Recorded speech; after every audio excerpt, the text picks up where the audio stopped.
Congress party जो है वो हर राज्य में वहां के जो राज्यपाल हैं उनके घेराव करेगी। ये मेरी तरफ से एक बहुत वेलकम कदम है, क्योंकि ये ऐसे घेराव होने ही चाहिए। क्या अधिकार है कलराज मिश्रा जी को, जो कि वहां के गवर्नर साहब बने हैं, क्या अधिकार है उनको कि अगर खुद चीफ मिनिस्टर और वहां की सरकार अगर सत्र बुलाना चाहती है विधानसभा का, तो वो अड़ंगा डाल के बैठे हैं, कोरोना काल की रामायण सुनाते हैं।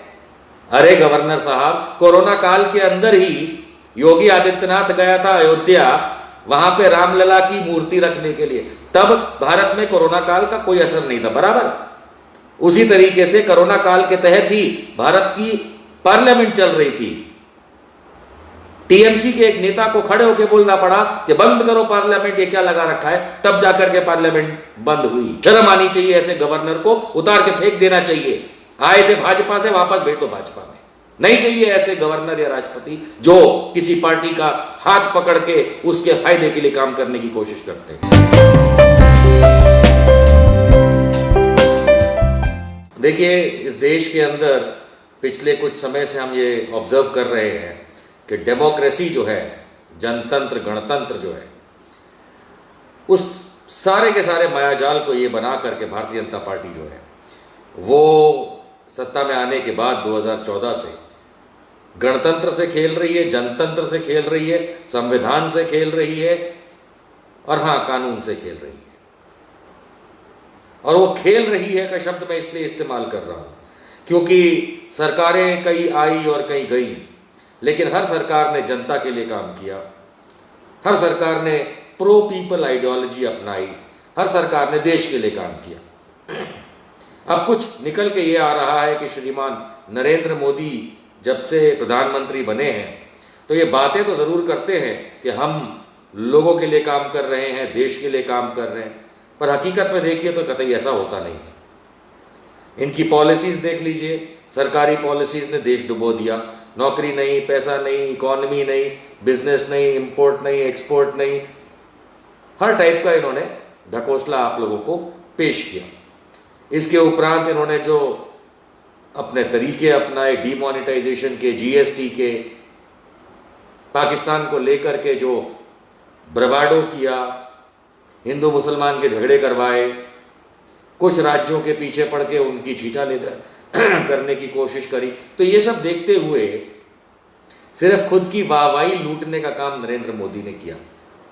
अब आप कहेंगे कि आज के मुद्दे से किस तरीके से बैठता है, तो आज का मुद्दा यह है कि कल मेरी जानकारी अनुसार कल 27 जुलाई 2020 को कांग्रेस पार्टी जो है वो हर राज्य में वहां के जो राज्यपाल हैं उनके घेराव करेगी। ये मेरी तरफ से एक बहुत वेलकम कदम है, क्योंकि ये ऐसे घेराव होने ही चाहिए। क्योंकि आज की तारीख में अगर आप एनालाइज करेंगे पिछले कुछ सालों को, तो राज्यों में, खास करके राज्यों में भारतीय जनता पार्टी ने जोड़ तोड़ की राजनीति, खरीद फरोख्त की राजनीति, चुन के आई सरकारों को गिरा करके खुद की सरकार बनाने की राजनीति अगर किसी के बलबूते पे की है तो खुद के बिठाए राज्यपालों के बलबूते पे।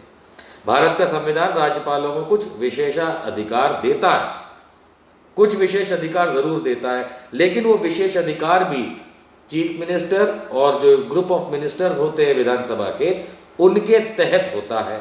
इसके उपरांत भी एक विशेष अधिकार होता है कि यदि वो उनसे डिसएग्री करते हैं तो लीगल परामर्श करके वो अपना एक कदम उठा सकते हैं, इसमें कोई दो राय नहीं।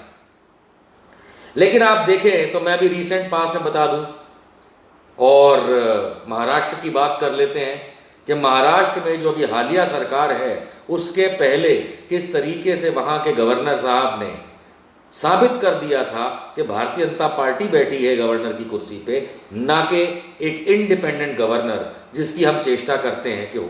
जिस तरीके से दोस्तों राष्ट्रपति किसी का नहीं होता, देश का होता है, किसी पार्टी का नहीं होता, उसी तरीके से कोई गवर्नर, चाहे वो आया किसी भी पार्टी के बैकग्राउंड से हो, लेकिन एक बार गवर्नर बन जाए तो उसके बाद वो किसी पार्टी का नहीं होता। लेकिन हम कुछ समय से देख रहे हैं कि ये पार्टीवाद गवर्नर की कुर्सी पे बिठा के खिला रहे हैं। आप महाराष्ट्र का उदाहरण देख लीजिए, एक रात का चीफ मिनिस्टर बना दिया था। वो एक दिन का चीफ मिनिस्टर कौन था, वो फडणवीस को। क्या किया था वो गवर्नर साहब ने? भगत सिंह कोश्यारी जी जो महाराष्ट्र के गवर्नर हैं, उन्होंने गैर कायदा अपना करके उसको आदमी को चीफ मिनिस्टर की ओथ दिलाई थी। क्योंकि आप लोगों को याद होना चाहिए कि जिस तारीख को ये ओथ सुबह दिलाई गई 6 और 7 बजे के आसपास, उससे पहले वहां राष्ट्रपति शासन लगा हुआ था महाराष्ट्र में। और राष्ट्रपति शासन हटाने का एक ही तरीका होता है, वो है कि प्रधानमंत्री कैबिनेट की मीटिंग बुलाएं, उस कैबिनेट में निर्णय लिया जाए, उस निर्णय के बाद उसके ऊपर हस्ताक्षर इत्यादि होने के बाद जो भी उसका तरीका है राष्ट्रपति के थ्रू गवर्नर तक जाने का, गवर्नर के, वो तरीका अपनाया ही नहीं गया। मैं कई चैनलों पे पूछ चुका हूं कि कब हुआ है उस राष्ट्रपति शासन को हटाने का निर्णय, कितने बजे रात में कैबिनेट मीटिंग हुई, कितने बजे पेपर्स गए राष्ट्रपति के पास, कितने बजे वहां से साइन होके वापस आए, कितने बजे उनको गवर्नर को महाराष्ट्र के भेजा गया। कुछ नहीं किया, बस मन में आया कर दिया। उसी तरीके से इस समय आप हालिया परिस्थिति राजस्थान की देख लीजिए। मैं जाना ही नहीं चाहता पुरानी बातों के अंदर के मणिपुर में क्या हुआ, गोवा में क्या हुआ, कर्नाटका में क्या हुआ, मध्य प्रदेश में क्या हुआ। मैं उन कहानियों को कहना ही नहीं चाहता क्योंकि वो थोड़ा सा पुराना है। पर हाल की परिस्थिति आप राजस्थान का देख लीजिए। क्या अधिकार है कलराज मिश्रा जी को, जो कि वहां के गवर्नर साहब बने हैं, क्या अधिकार है उनको कि अगर खुद चीफ मिनिस्टर और वहां की सरकार अगर सत्र बुलाना चाहती है विधानसभा का, तो वो अड़ंगा डाल के बैठे हैं, कोरोना काल की रामायण सुनाते हैं। अरे गवर्नर साहब, कोरोना काल के अंदर ही योगी आदित्यनाथ गया था अयोध्या, वहां पे रामलला की मूर्ति रखने के लिए, तब भारत में कोरोना काल का कोई असर नहीं था, बराबर। उसी तरीके से कोरोना काल के तहत ही भारत की पार्लियामेंट चल रही थी।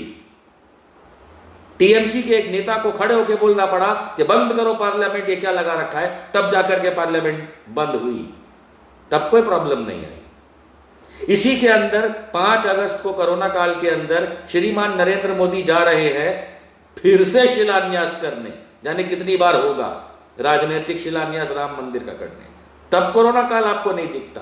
पौंडीचेरी नाम के यूनियन टेरिटरी में विधानसभा चल रही है अभी हालिया, तब आपको ये नहीं दिखता कोरोना काल है। गोवा में शुरू हो रही है, बिहार में 3 तारीख को हो रही है, और आप अड़ंगा डाल के बैठे हैं राजनीतिक प्रक्रिया नहीं, संवैधानिक प्रक्रिया में। शर्म आनी चाहिए, ऐसे गवर्नर को उतार के फेंक देना चाहिए। आए थे भाजपा से, वापस भेज दो भाजपा में। नहीं चाहिए ऐसे गवर्नर या राष्ट्रपति जो किसी पार्टी का हाथ पकड़ के उसके फायदे के लिए काम करने की कोशिश करते हैं।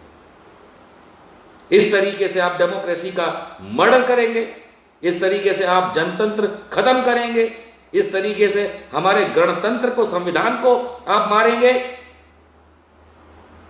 गवर्नर कहलाने लायक नहीं हो तो मैं तो झाड़ू पोछा लायक भी नहीं रखूं। मैं अपने ऑफिस में या घर में तुम्हें झाड़ू पोछे के लायक नहीं हो तुम, तो जो लोगों को परेशान करते।